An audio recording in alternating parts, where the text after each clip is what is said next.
تفسیر القرآن آج کا سبق سورہ بقرہ آیت نمبر 106 اور 107۔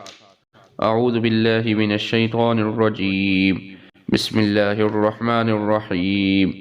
ما ننسخ من آیت او ننسها نأت بخیر منها او مثلها الم تعلم ان اللہ علی کل شیء قدیر ألم تعلم أن الله له ملك السماوات والأرض وما لكم من دون الله من ولي ولا نصير۔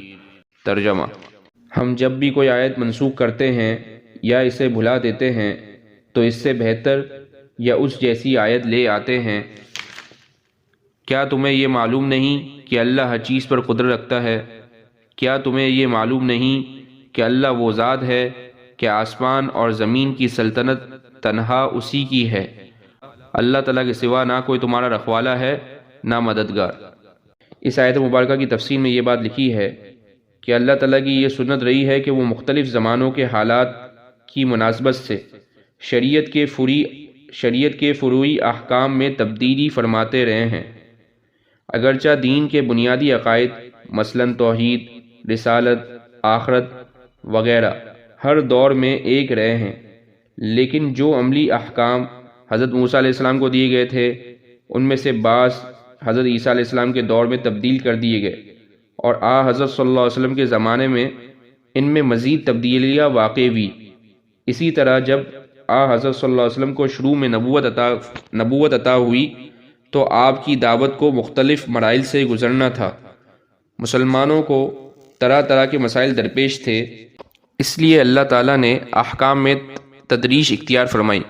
کسی وقت ایک حکم دیا گیا، بعد میں اس کی جگہ دوسرا حکم آ گیا، جیسے کہ قبلے کی تعیین میں احکام بدلے گئے، جن کی کچھ تفصیل آگے آیت نمبر 115 میں آ رہی ہے۔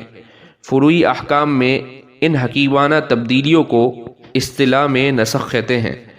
یہودیوں نے بالخصوص اور دوسرے کافروں نے بالعموم اس پر اعتراض اٹھایا کہ اگر یہ سارے احکام اللہ تعالیٰ کی طرف سے ہیں تو ان میں تبدیلیاں کیوں ہو رہی ہیں؟